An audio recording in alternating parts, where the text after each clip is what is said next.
For the first time in almost 4 months, 6 researchers who've been living in isolation inside a remote habitat emerged into the cool air high on Mauna Loa. The scientists were part of the Hawaii Space Exploration Analog and Simulation.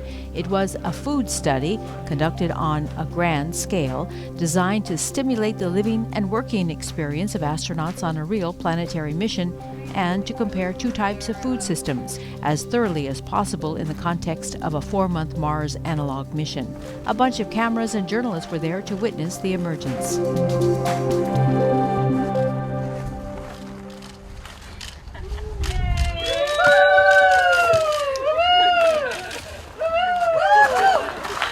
So today, our crew of 6 people came out of the habitat for the first time in 4 months without their spacesuits on. So breathing the fresh air for the first time in 120 days.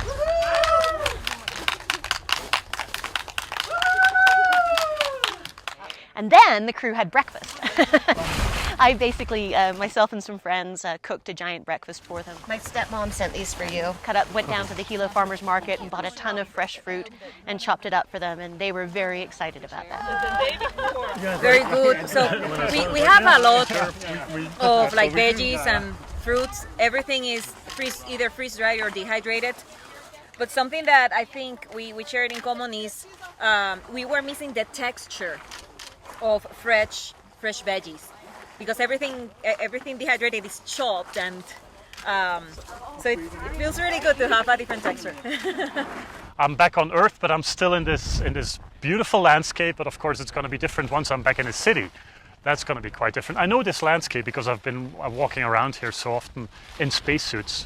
So I feel free. I feel a much more free person, but I'm also looking forward to go back to civilization and see how that feels. Like the clouds and the detail of everything is really striking. That's something you kind of lose after walking around in a suit with a kind of half-fogged visor.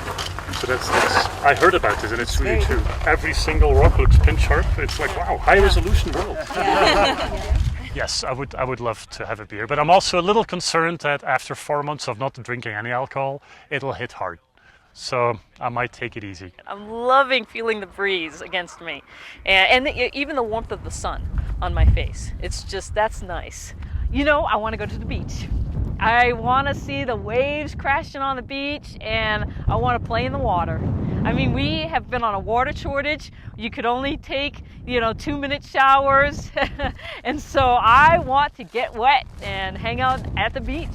Well, back on Earth, I just happened to have 4 weddings to attend in the 5 weeks after this mission. Pretty excited about that sort of earthly welcome. Celebrating with friends and family, I think it'll be pretty great. I've been craving mangoes. I don't know why. I've been craving steak and sushi. So the study is a fantastic opportunity to look at some of the issues facing long-duration space exploration. As you can see, the environment is extremely Mars-like. Some of the pictures of the site look like pictures being sent back by the Curiosity rover. And by putting a crew here, we get to start to look at some of the issues of putting people on Mars.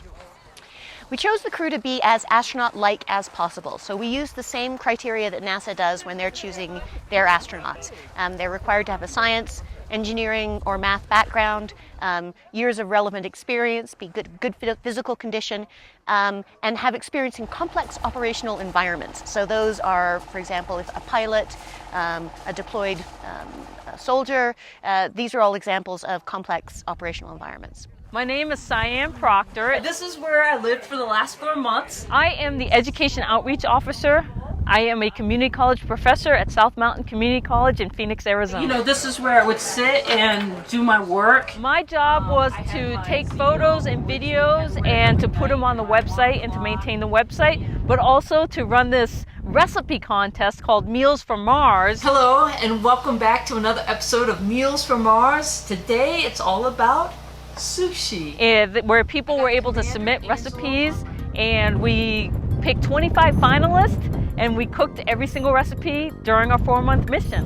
All right, we are back with our sushi. And so I basically ran a cooking show from the high seas habitat. I think it's going to taste really, really, really good. Some arroz con pollo. This is a rice and chicken dish. I'm Kate Green from Jahida Sierra Sastra. I'm from San Francisco, California. I'm the crew writer. So as a writer, I'm always looking for new experiences. As a scientist, I love to explore and learn new things. And as a kid, I wanted to be an astronaut. And in fact, I've wanted to be an astronaut for more than just my childhood. Throughout my adult life, I've been interested in space, and becoming an astronaut has kind of guided my career path in a way. This is a high seas lab. And so when I saw the opportunity, it just seemed like something that fit very well with who I was.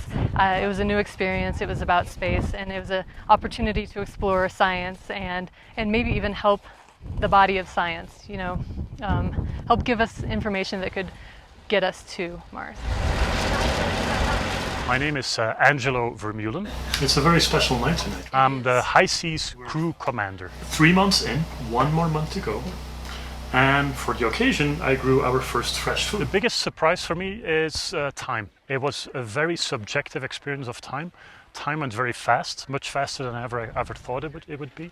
And that was because we had so much things to do, and a lot of the things that we had to do, we decided to do ourselves. They were our own personal projects. So you're very motivated throughout the day to keep working and keep going. And like I said, every single day was too short.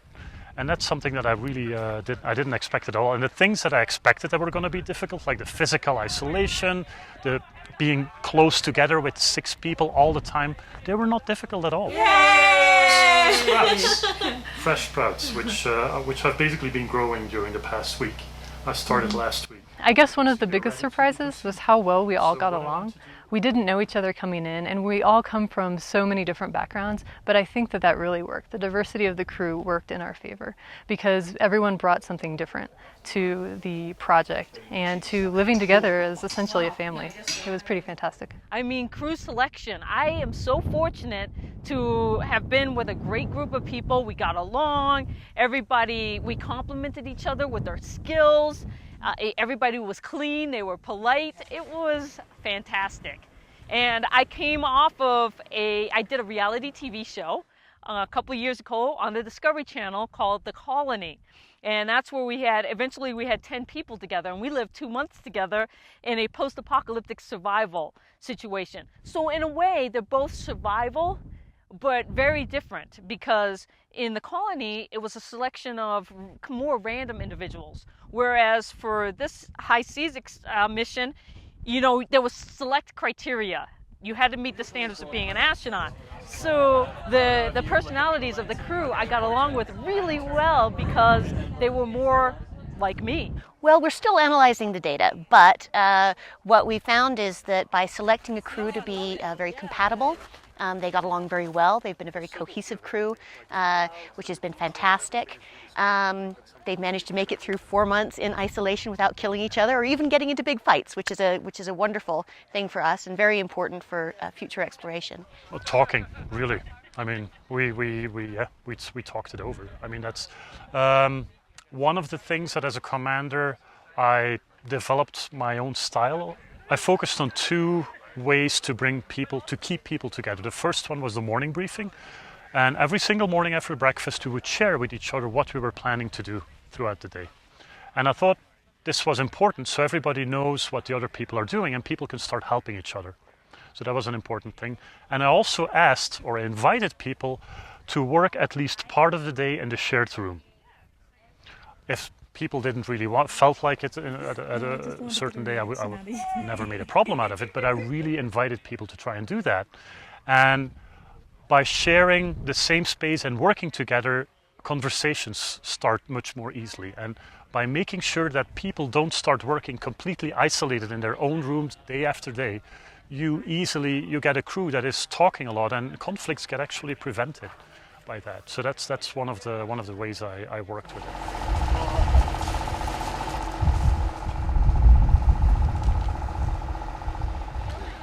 The purpose of the study is really to try and figure out a way to handle menu fatigue for deep space travel. It's a problem that we also have on Earth, for example in the military, that when people have to eat pre-prepared food for a very long time, they get sick and tired of it. They start eating less and their performance goes down.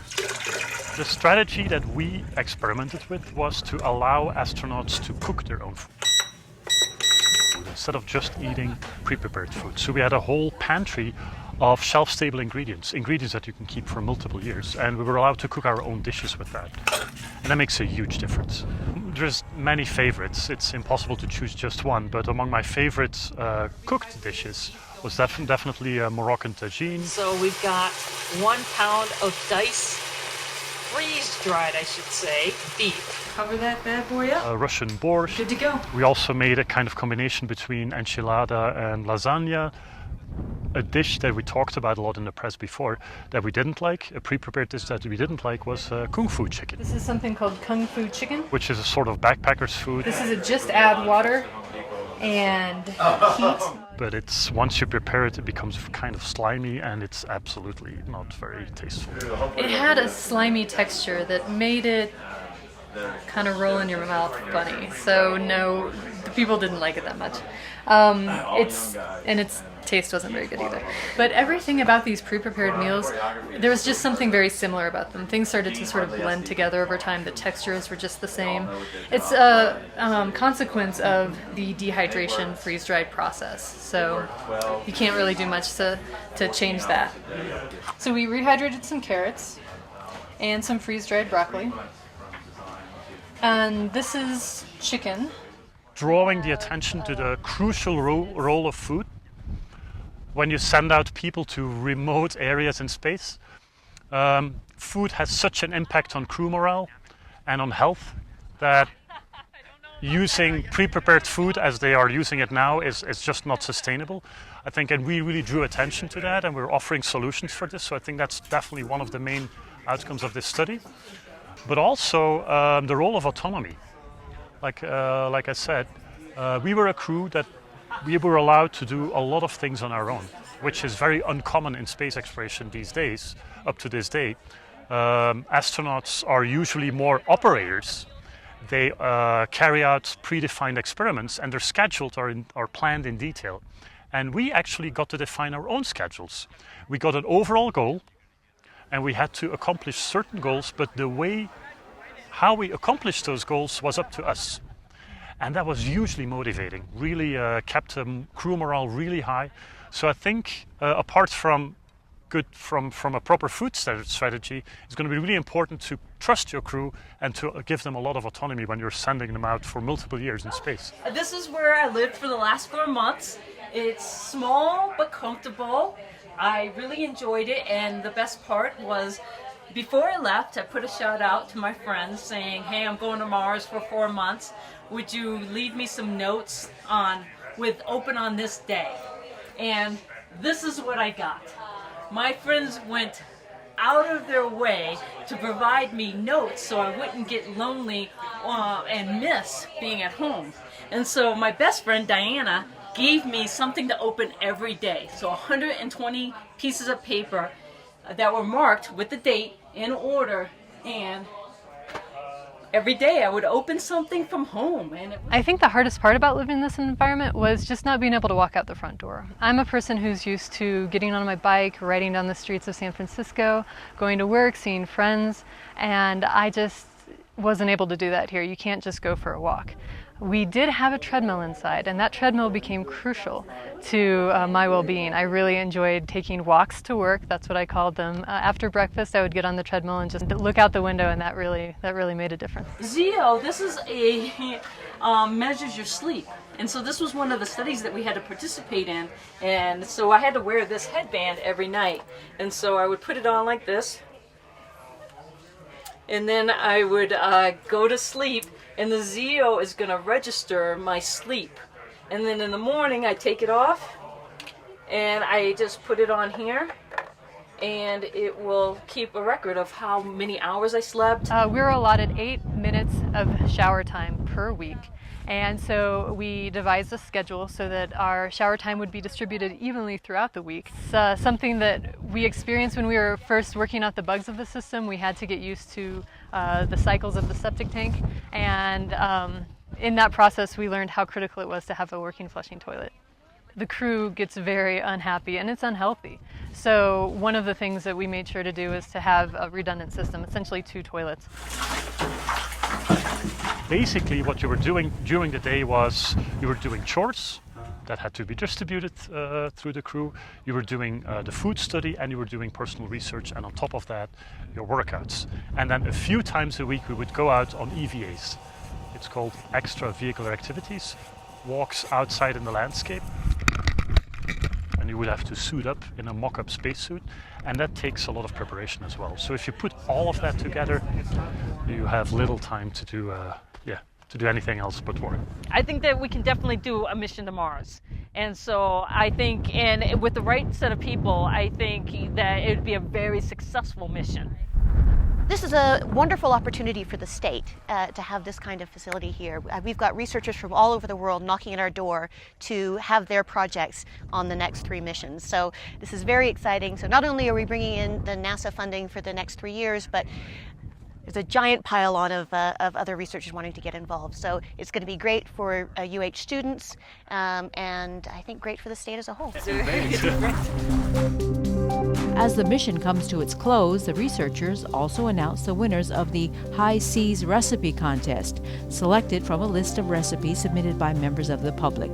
The winning recipes include no-crust quiche muffins for breakfast, Moroccan beef tagine in the soup or stew category, lemon dill pasta salad as a side dish, spam fried rice as a main dish, and dark matter cake for snack or dessert. The High Seas 2013 mission is led by Gene Hunter of Cornell University and Kim Binstead of the University of Hawaii at Manoa, and funded by a grant from the NASA Human Research Program.